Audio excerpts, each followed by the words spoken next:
USS Gerald Ford வந்து வாங்கின அடி காரணமாக கடுமையான தீப்பிழம்புகள் ஏற்பட்டு கப்பல் இனிமேல் யுத்தத்தில் தற்காலிகமாக பயன்படுத்த முடியாத நிலை ஏற்பட்டிருக்கிறது என்கிற நிலையில தான் பழுது பார்ப்பதற்காக செங்கடலை விட்டு வெளியேறி கிரேக்கில் இருக்கக்கூடிய ஒரு தீவுக்கு, அமெரிக்காவுடைய கடற்படை தலைமை இருக்கக்கூடிய தீவுக்கு எடுத்து செல்லப்படுகிறது இந்த கப்பல். நீங்க இஸ்ரேல்காரனுடைய பேச்சை கேட்டு அவன் உங்களை கிறுக்குத்தனமா தூண்டி விட்டுட்டான், அவன் பேச்சை நம்பி அவன் மீடியாவில் காட்டின செய்திகளை நம்பி நீங்க என்ன பண்ணிட்டீங்கன்னு கேட்டா மிகப்பெரிய ஒரு தாக்குதலை ஈரான் மீது தொடுத்துட்டீங்க. இது அமெரிக்காவுக்கு பெரிய பின்னடைவு. அந்த பின்னடைவை தான் இப்ப நம்ம சந்திச்சுக்கிட்டு இருக்கிறோம். எனவே நீங்க அவங்க பேச்சை கேட்டு தான் நம்ம நாட்டை நாசமாக்கிட்டீங்க என்று சொல்லி அவர் கடிதம் அனுப்பியிருக்கிறார். குறிப்பாக இந்த வீடியோ இருக்கிறது, அல் ஜசீரா வெளியிட்டதாக காட்சிப்படுத்தப்படக்கூடிய ஒரு வீடியோ. இந்த வீடியோவில் திடீர்னு உள்ள பெஞ்சமின் நெதன்யாகு உள்ளிட்ட சில பேர் பேசிக்கிட்டு இருக்கிற மாதிரியும் ஒரு மிசைல் அட்டாக்ல அத்தனை பேருமே கொல்லப்படுற மாதிரியான ஒரு காட்சி பதிவு செய்யப்பட்டிருக்கும்.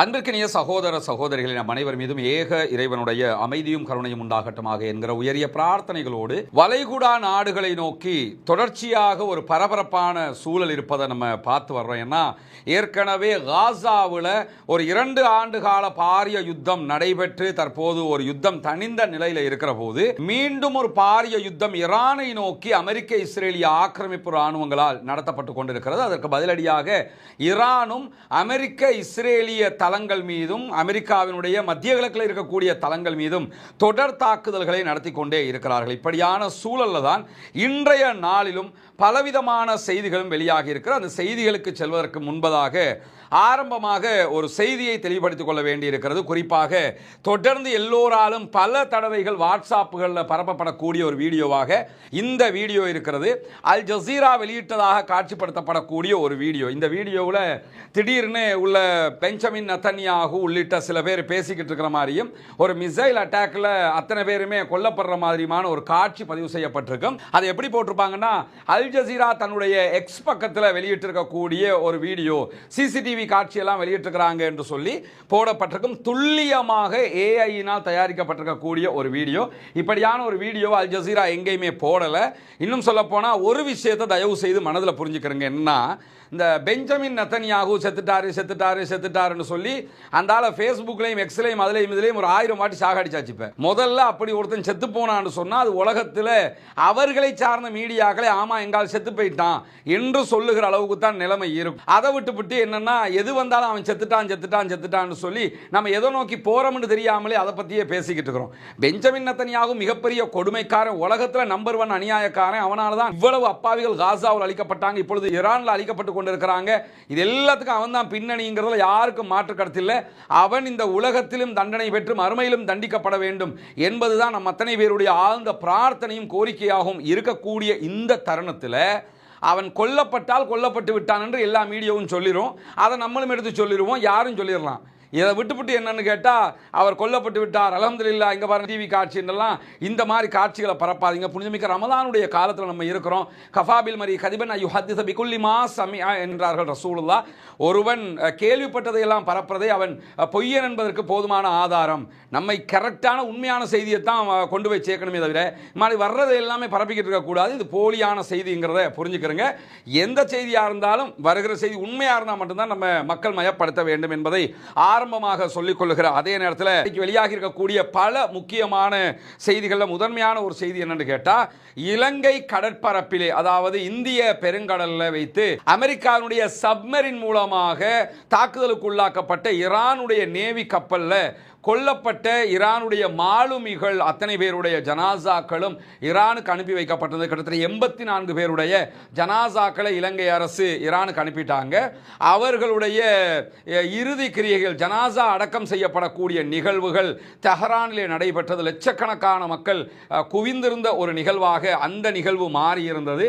அந்த நிகழ்விலே ஈரானுடைய மிக முக்கியமான தலைவர்கள் பல பேரும் பங்கெடுத்திருந்த செய்திகள் எல்லாம் இன்றைக்கு வெளியாகி கொண்டிருக்கிறது. குறிப்பாக நேற்றைய தினம் அலி லாரிஜானி, ஈரானுடைய சுப்ரீம் செக்யூரிட்டி கவுன்சிலுடைய லீடர், அவர் கொல்லப்பட்டிருந்தார். அதே போன்று ஃபாசிஜ் படைப்பிரிவினுடைய தளபதி கொல்லப்பட்டிருந்தார். இது அல்லாமல் மாலிமுகில் 84 பேர் கொல்லப்பட்டிருந்தார்கள்.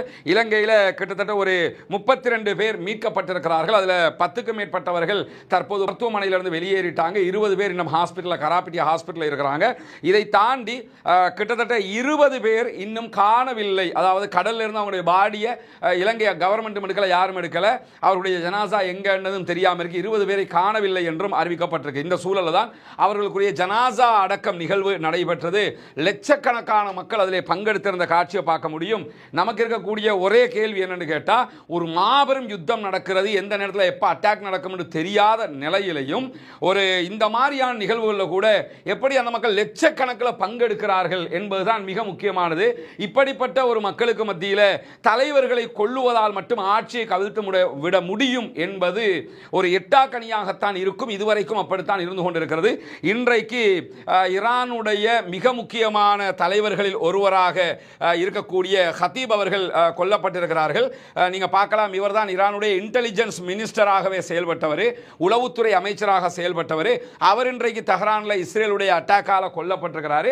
இது தொடர்பாக இன்றைக்கு ஒரு தொலைக்காட்சி உரையாடல்ல ஈரானுடைய ஃபாரின் மினிஸ்டர் அப்பாஸ் அராக்சி இடத்துல கேட்கிறாங்க, பல பேரை கொண்டுகிட்டே இருக்கிறாங்க, உங்களையும் கொள்றதா சொல்லிக்கிட்டு இருக்கிறாங்க என்னும் போது, நானும் கொல்லப்படலாம், எங்க தலைவர் ஆயத்துல்லா அலி காமனியே கொண்டுட்டாங்க, இதில் கூட எங்களுடைய ஈரான் கீழே விழல, அப்படி இருக்கும்போது என்ன கொன்றாலோ இது மாதிரி ஆக்களை கொன்றாலோ ஈரான் கீழே விழுந்துருமா அப்படிங்கிறாரு.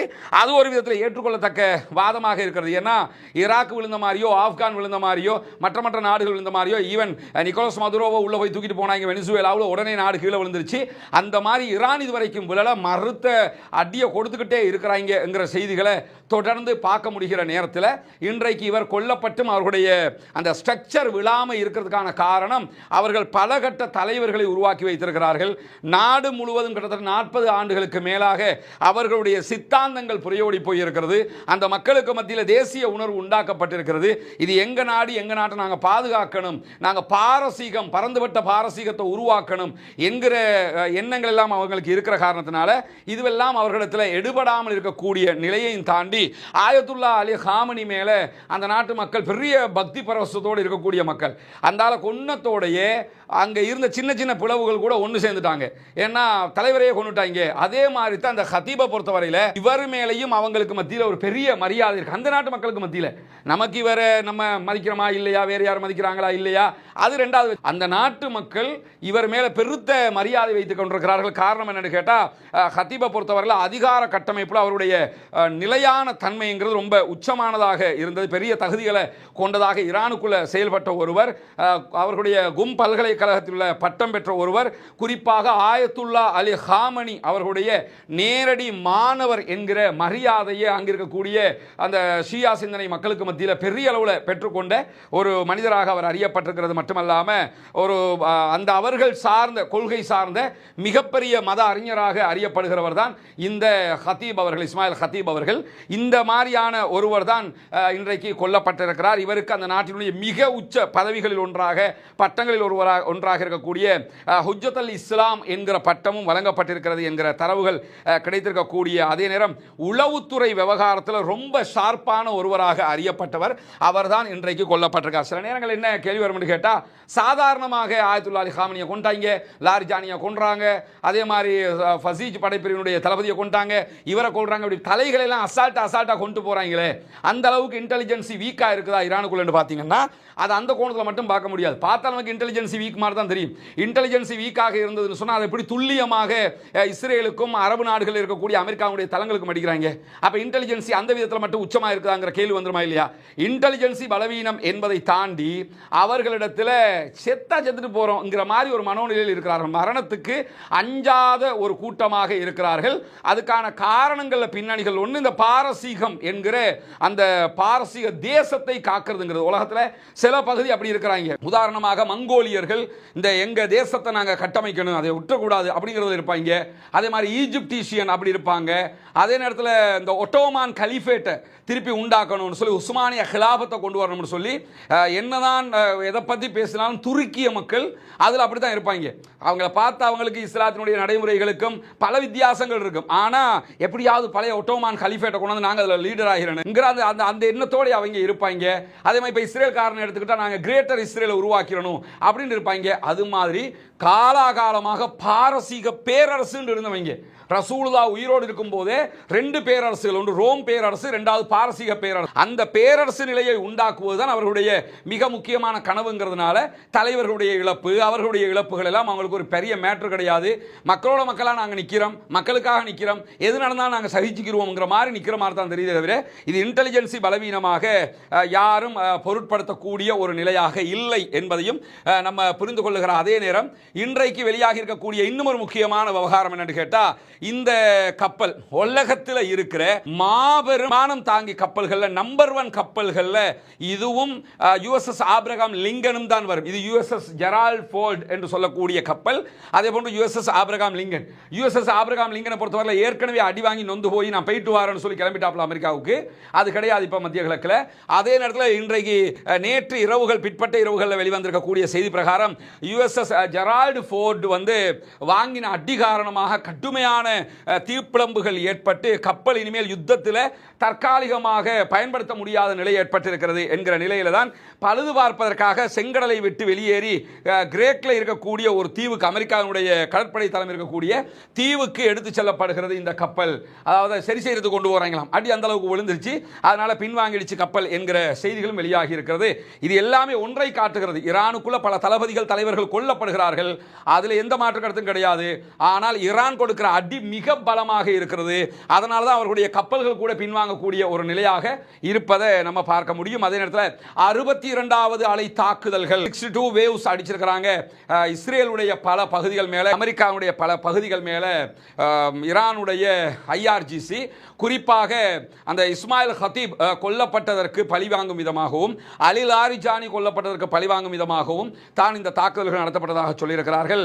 இஸ்ரேலுடைய அக்ரே, அதே போன்ற ஹைஃபா, டெல் அவீவ், பீர்ஷேபா போன்ற இடங்கள் எல்லாம் பாரிய தாக்குதல்களை அவர்கள் நடத்தி இருக்கக்கூடிய காட்சிகளையும் இன்றைக்கு பிரஸ் டிவி வெளியிட்டிருக்கக்கூடிய ஒரு வீடியோவில் டெல் அவீவினுடைய காட்சிகளை நீங்க பார்க்க முடியும். பற்றி எறிகிற காட்சிகள். இங்க ஒன்ன கவனிச்சுக்கிறீங்க என்னன்னு கேட்டா, ஈரானுக்குள்ள அமெரிக்கா போய் அடிக்கிற காட்சிகளும் ஈரானே வெளியிட்டா மட்டும் தான் பெரிய அளவில் வெளியே வருதே தவிர அமெரிக்காவாலோ இஸ்ரேலாலோ கடந்த காலங்களில் மாதிரி அந்த போட்டோக்கள், வீடியோக்களை வெளியே போட முடியாமல் இருக்குது. பெரிய தாக்குதல் நடத்தப்பட்டால் மட்டும் தவிர்க்க முடியாமல் வெளியே வருது. அப்படியே அந்த புகைப்படங்களை வெளிநாடுகளில் இருக்கக்கூடிய மீடியாக்களுக்கு யாரும் கொடுத்தாலும் ஈரானுக்குள்ள அது அஃபென்ஸ், அவங்க அரெஸ்ட் பண்ணிடுவாங்க அவங்களை. ஏன்னா நாட்டினுடைய அந்த வீரத்தை அதை கட்டுப்படுத்தணும், மக்கள் பலவீனப்படக்கூடாதுங்கிறதுக்காக அதை அவங்க செய்கிறாங்க. இதே வேலையை தான் இஸ்ரேல்காரன் தொடர்ந்து செஞ்சே வந்துகிட்டு இருக்கிறான். ஆனால் அமெரிக்க அதிபர் டொனால்ட் ட்ரம்ப் என்ன சொல்றான்னு கேட்டா, எங்களுக்கு அடிக்கிற மாதிரி நிறைய வீடியோக்களை ஏஐல செஞ்சு ஈரான் பரப்பிக்கிட்டு இருக்கிறாங்க. யார்டா இந்த கம்பிகள்? ஈரான் வந்து ஏஐல வீடியோ செஞ்சு பரப்பிக்கிட்டு இருக்கிறானா? அதெல்லாம் பொய்யா. அப்ப இந்த USS ஜெரால்ட் ஃபோர்டு போறதும் வந்து ஈரான் வந்து ஏஐல செஞ்ச வீடியோவா, அல்லது USS ஆபிரகாம் லிங்கன் போனது அது மாதிரியா? அரபு நாடுகள் இருக்கக்கூடிய அமெரிக்காவுடைய நிலைகள் மேலாம் தாக்குதல் நடத்தப்படுது, இது வந்து ஏஐ வீடியோவா? ஹொர்முஸ்ல நகர முடியாமல் நின்றுகிட்டு இருக்கிறீங்களே, அது ஏஐயா? அப்ப என்னன்னா, அடி வாங்குறதுக்கு அந்த எங்க ஊர்ல எல்லாம் சொல்லுவாங்க, கீழே விழுந்தாலும் மீசல மண் ஒட்டல்னு சொல்லுவாங்க. அந்த மாதிரி கதைகளை பேசிக்கொண்டிருக்கிறார் இவர் என்கிற செய்திகளையும் நம்ம புரிஞ்சுக்கிற முடிகிற அதே நேரத்தில் இன்றைக்கு IRGC வெளியிட்டிருக்கக்கூடிய செய்திகளில் ஈரானுடைய ஏவுகணை தாக்குதல்கள் இஸ்ரேலுக்குள்ள அதாவது 62 வேவ்ஸ் நடத்தப்படும் போகிற நேரத்தில் எந்த ஒரு சைரன் கூட அவங்களால எழுப்ப முடியாமல் போயிடுச்சு. அதாவது இஸ்ரேலுடைய எந்த ஒரு ரேடாருக்கும் சிக்காம போய் அட்டாக் பண்ணி இருக்கிறோங்கிறத தெளிவாக சொல்லியிருக்கிறாங்க. அதற்கு பயன்படுத்தப்பட்டிருக்கக்கூடிய ஏவுகணைகள் அப்படிப்பட்ட ஏவுகணைகள் என்று ஈரான் அறிவித்திருக்கிறது. கத்தர் ஏவுகணைகளை அவர்கள் ஏவி இருக்கிறார்கள், ஹைபர் ஷேகான் ஏவுகணைகளை ஏவி இருக்கிறார்கள், அதே போன்று இமாத் வகையான ஏவுகணைகள் ஏவப்பட்டிருக்கிறது, அதே போன்று ஹாஜ் காசிம் வகையான ஏவுகணைகள் ஏவப்பட்டிருக்கு. இது எல்லாமே ரேடாருக்கு சிக்காமலே சென்று தாக்குதல்களை நடத்தி இருக்கிறது என்பதுதான் இன்றைக்கு IRGC வெளியாகி இருக்கக்கூடிய செய்திகள் இருந்து தெரிய வருகிற அதே நேரத்தில் இதை தாண்டி டெல் அவீவுக்கு வெளியில அமெரிக்காவுடைய பல நிலைகள் மீது தாக்குதல் நடத்தி இருக்கிறாங்க. குவைத்தில் இருக்கக்கூடிய அலி அல் ஷலேம் விமான தளம், ஈராக்ல இருக்கக்கூடிய விக்டரி தளம், அதே போன்று சவுதி அரேபியாவில் இருக்கக்கூடிய அல் ஹர்ஜ் விமான தளம், அதே போன்று கத்தாரில் இருக்கக்கூடிய உதய் போர்ட் மேல மீண்டும் தாக்குதல் நடத்தி இருக்கிறார்கள். ஐக்கிய அரபு எமிரேட்ஸ் UAE இருக்கக்கூடிய அல் உதைரா தளத்தின் மீது தாக்குதல் நடத்தி இருக்கிறார்கள். அதே போன்று UAE இருக்கக்கூடிய அல் தாஃப்ரா விமான தளத்தின் மீது தாக்குதல் நடத்தி இருக்கிறார்கள். ஜோர்டானில் இருக்கக்கூடிய அஷ்ராக் விமான தளத்தின் மீது தாக்குதல் நடத்தி இருக்கிறார்கள். பஹ்ரைனில் இருக்கக்கூடிய 5வது கடற்படை தளம், அமெரிக்காவுடைய தளம், இந்த தளத்தின் மீது தாக்குதல் நடத்தி இருக்கிறார்கள். குவைத்தில் இருக்கக்கூடிய அரிஃப்ஜான் தளத்தின் மீதும் தாக்குதல்களை நடத்தி இருக்கிறார்கள். இப்படி பல அரபு நாடுகளில் இருக்கக்கூடிய இருக்கக்கூடிய அமெரிக்காவுடைய தளங்களை நோக்கி தாக்குதல்களை நடத்தி இருக்கிறது IRGC என்கிற செய்திகள் இன்றைக்கும் வெளியாகி இருப்பதை நம்ம பார்க்க முடியும். அதே நேரத்தில் இன்றைக்கு பிரஸ் டிவி வெளியிட்டிருக்கக்கூடிய ஒரு முக்கியமான அறிவிப்பு இருக்கிறது. அந்த அறிவிப்பில் பிரஸ் டிவி இந்த யுத்தத்தில் அமெரிக்காவுடைய இழப்புகள் என்ன என்பது தொடர்பாக, அதாவது டியூஸ்டே நேற்றைய தினம் 17ஆம் தேதி மார்ச் 2026 1:56 PM இந்த ஆர்டிக்கலை வெளியிட்டிருக்கிறாங்க. இந்த ஆர்டிக்கல்ல நிறைய இன்டெலிஜென்சி தொடர்பான செய்திகளை சொல்லி இருக்கிறார்கள். குறிப்பாக போரினுடைய முதலாவது வாரத்திலேயே அமெரிக்கா 3200க்கும் மேற்பட்ட பெரும் அழிவுகளை சந்தித்திருக்கிறது என்பதுதான் அவர்களுடைய தகவல்களாக இருக்கிறது. பிரஸ் டிவியினுடைய ஒரு நிருபரிடம் ஈரானுடைய உளவுத்துறையின் மூத்த அதிகாரி வெளிநாட்டு உளவு தகவல்களை அடிப்படையாக வைத்து பகிர்ந்து கொண்ட தகவலாக இது குறிப்பிடப்பட்டிருக்கிறது. குறிப்பாக அமெரிக்காவுக்கும் இஸ்ரேலுக்கும் இடையிலான இந்த ஈரான் மீதான தாக்குதல்கள் அவர்களுக்கு பதிலடி கொடுக்கும் போது கணிசமான உயிரிழப்புகள் குறித்த விவரங்கள் கிடைக்கப்பட்டிருப்பதாக சொல்லப்படுகிறது. முதல் வாரத்திலேயே குறைந்தது 200 அமெரிக்க ராணுவத்தைச் சேர்ந்தவர்கள் கொல்லப்பட்டார்கள். அதற்கு பிறகு அலி லாரிஜானி தெரிவித்த கருத்து பிரகாரம் 600க்கும் மேற்பட்டவர்கள் கொல்லப்பட்டிருந்தார்கள் என்கிற நிலையில் அமெரிக்காவினுடைய 3000க்கும் மேற்பட்ட போர்சஸ் காயமடைந்திருக்கிறார்கள் என்கிற செய்திகளும் வெளியாகி இருக்கிறது. இப்ப USS Abraham Lincoln, USS Gerald Ford மாதிரி கப்பல்கள் எல்லாமே திரும்பி போகுதுன்னா அதுக்கு ஏற்பட்ட தாக்கங்கள்ல யாராவது கொல்லப்படாம யாருமே காயப்படாம அவ்வளவு பெரிய கப்பல்ல அந்த கப்பலுக்கு மட்டும் பாதிப்பு வந்துச்சுன்னு யாரும் நம்ப மாட்டாங்கல்ல. அப்ப அது அந்த விதங்கள் எல்லாம் கடுமையான இழப்புகள் அவர்களுக்கு ஏற்பட்டிருக்கிறது என்கிற தகவல்களுக்கு மத்தியில் இதை தாண்டி அமெரிக்காவினுடைய 150 ஏவுகணை ஏவுதளங்கள் அளிக்கப்பட்டிருக்கிறது, தாக்குதலுக்கு உள்ளாகி இருக்கிறது என்கிறது ஈரான். அமெரிக்கா நடத்தக்கூடிய தாக்குதல் நடத்துகிற தளங்கள் இருக்குதா இல்லையா, உதய்போர்ட் மாதிரி பல தளங்கள், இதில் இருக்கக்கூடிய அந்த ஏவுகணை ஏவுகிற தளங்கள் மீது தாக்குதல்களை நடத்தி இருக்கிறோம் என்கிற செய்திகளை சொல்லி இருக்கிறார்கள். அதை தாண்டி 23 பேட்ரியாட் வகையான, அதாவது வான் பாதுகாப்பு அமைப்புகளை அளித்திருப்பதாக சொல்கிறார். தேடு ஏரோ சிஸ்டம் இருக்குதா இல்லையா, அந்த வரக்கூடிய மிசைல்ஸை தடுக்கிறது, இதில் 23 பேட்ரியாட்டை நாங்கள் அளிச்சிருக்கிறோம் என்று சொல்லியிருக்கிறாங்க.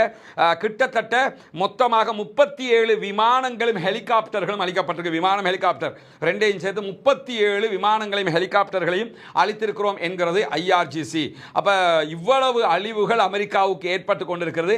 அதனால தான் தலைவன் எப்படியாவது வாங்க சமாதானமாக முடிச்சுக்கிறோம் என்று சொல்றான். ஆனால் அந்த சமாதானத்திற்கு செல்வதற்கு ஈரான் மறுத்து கொண்டே இருக்கிறது. இது எங்களுடைய போர் அல்ல, அமெரிக்காவினுடைய போர் என்கிறார் அப்பாஸ் அராக்சி, ஈரானுடைய ஃபாரின் மினிஸ்டர்.